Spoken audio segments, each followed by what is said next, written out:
औज़ुबिल्लाहि मिनश्शैतानिर्रजीम बिस्मिल्लाहिर्रहमानिर्रहीम। इन्नल्लाह यअमुरु बिल अदलि वल इहसान। बेशक अल्लाह हुक्म देता है इंसाफ करने का और एहसान करने का। मैं हूँ international promise astrologer and advocate एमनी शहजाद खान, दानिश अंसारी के चैनल पे। आज का प्रोग्राम बड़ा अहम है। वो ये है, सबसे पहली बात तो ये है कि मैंने एक पेशन गोई गलती से कर दी थी कि जी नून लीग के साथ हाथ हो जाएगा, और वो हो गया। पेशन गोई पूरी हो गई। इलेक्शन कब थे? 7 तारीख को। और 8 तारीख को क्या है? वीनस का ट्रांजिट हो गया। हमेशा मैंने आपको समझाया है, पढ़ाया है, बल्कि कि मुझे अल्हम्दुलिल्लाह ये नॉलेज कुछ समझ आना शुरू हो गया, कुछ कुछ छोटा सा। जब किसी सितारे का, प्लेनेट का, सियारे का ट्रांजिट होता है तो कोई ना कोई काम लगता जरूर है। और ये भी मैंने कहा था, जब सियारे का ट्रांजिट हो तो उसे एक दिन पहले और एक दिन अगले दिन और उसी दिन भी कुछ ना कुछ होता है। ये याद होगा। बेशुमार पेशन गोइयां मेरी ऐसी ही पूरी हुई। 7 तारीख को इलेक्शन था। हमने कहा नून लीग के साथ हाथ होगा। बड़ी एंजन करके तकरीरात गुरूरा में गए थे। बस अवाम जो आई हुई है वो तो देख रही कि जैसे फिल्मी अदाकार जो लोग होते ना टीवी पे दिखा रहे हो कर, वो तो अवाम तो इस तरह देख रहे कि लोग आए हुए, हम चलो उनकी बातें सुनने, तकरीर सुनने नहीं आई थी वो। इसलिए मुझे पता था कि नून लीग हार जाएगी और पीपल्स पार्टी जीतेगी। खैर वो भी अब चले, आगे निकलते हैं। 7 तारीख को ये क्यों हाथ हुआ? ट्रांजिट था 8 को, तो जो पावर वाले लोग हैं उनके साथ हाथ होना ना। अच्छा, अब 7 तारीख को एक और काम हो गया, जलजला आया 7.8, और कुछ न्यूज में मैंने देखा 8.2 भी। 7 तारीख को ही ईरान ने वीजरा शुरली फेंकी, शुरली पटाखे, इसराइल को जरा मांझा मूंझा लगाया, जरा जंग लगा देगा, सीधा कर अपने आप में।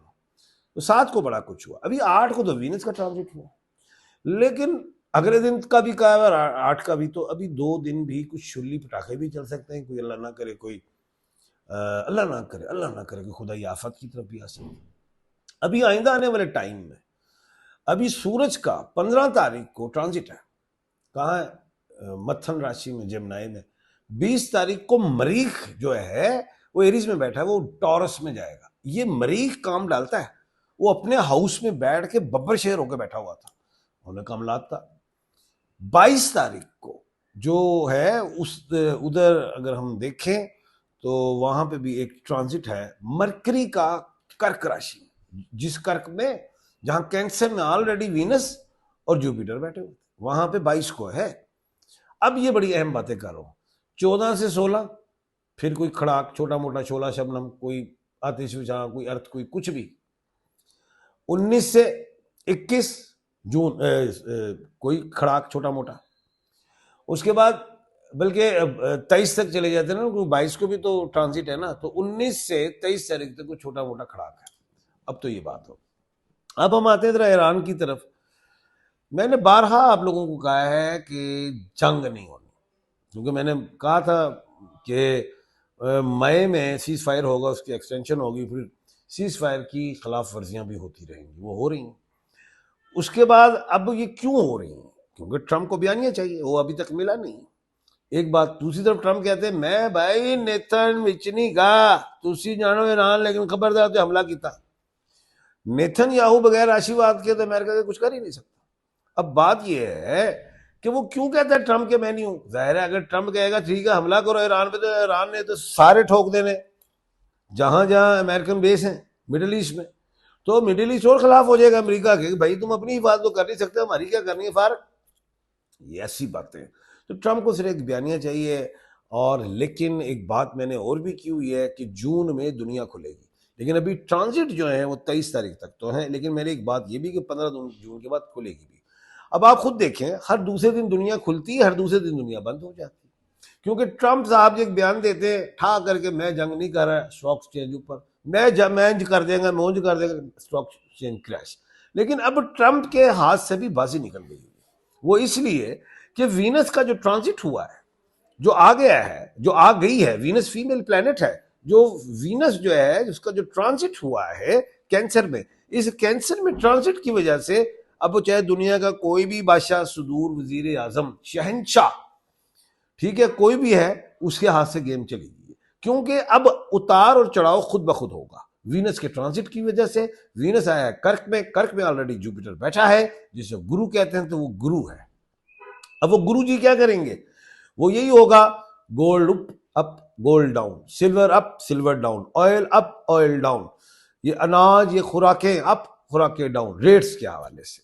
तो ये चीजें हैं, ये चलेंगी जरूर, लेकिन जो सारी चीजों में जो बेहतरी आएगी वो 23 से आएगी, क्योंकि जब मरकरी का ट्रांजिट हो जाएगा, क्योंकि 22 को मरकरी का ट्रांजिट है, उसके बाद फिर इस महीने को ट्रांजिट नहीं आ रहा, लेकिन फिर भी दुनिया खुल जाएगी इसी महीने, जून में ही खुलेगी, लेकिन वो 15 के बाद आप उसकी उम्मीद रखें, क्योंकि बल्कि 16 के बाद, क्योंकि 15 तारीख को सूरज का भी ट्रांजिट है। अब आते हैं कि ये ट्रांजिट तो मैंने दुनिया के कह दिए, मुल्क पाकिस्तान में भी क्या इसका असर होगा, बिल्कुल होगा।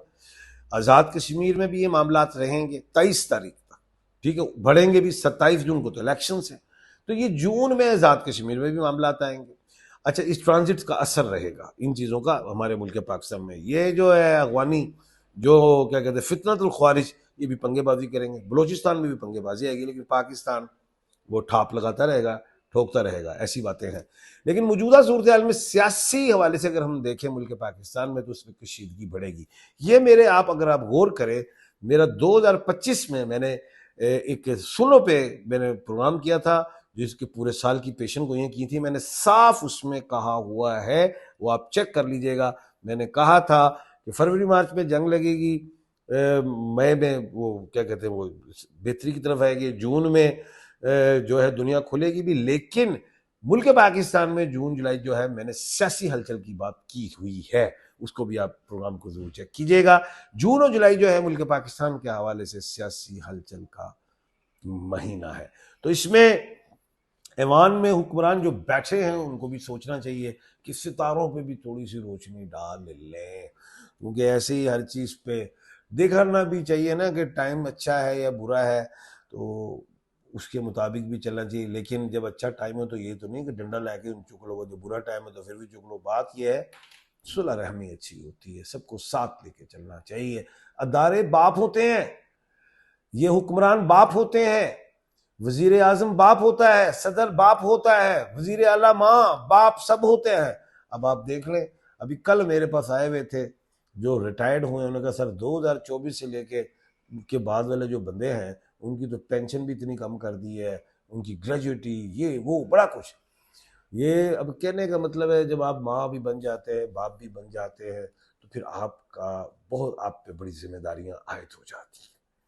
तो फिर अगर आप जिम्मेदारियां ना निभा पाए तो फिर इसका जवाब अवाम तो ले नहीं सकते, क्योंकि आपके हाथ में डंडा है, सोटा है, आंसू गैस है। तो फिर ऊपर जाके सारी जिम्मेदारियों का जो भी आपने अपने हाथ में इख्तियारात लिए और उसको सही तरीके से आपने नहीं अवाम तक जो भी आपने दावे किए वादे किए, जब आप पूरे नहीं कर सके तो उसका जवाब तो हुकूकुल इबाद के ज़िम्मे में ही आएगा।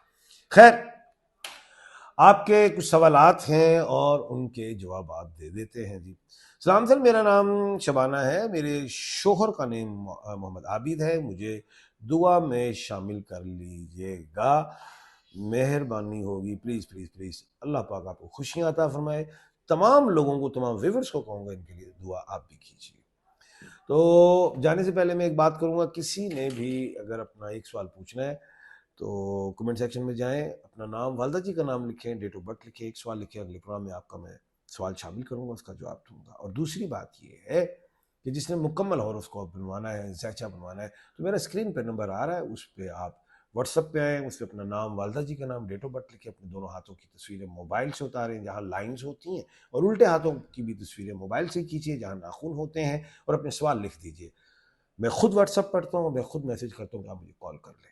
कल इंशाल्लाह दोबारा मुलाकात होगी। अपना और अपने इर्द गिर्द के लोगों का ख्याल रखिएगा। मुझे दीजिए इजाज़त। अल्लाह हाफिज़।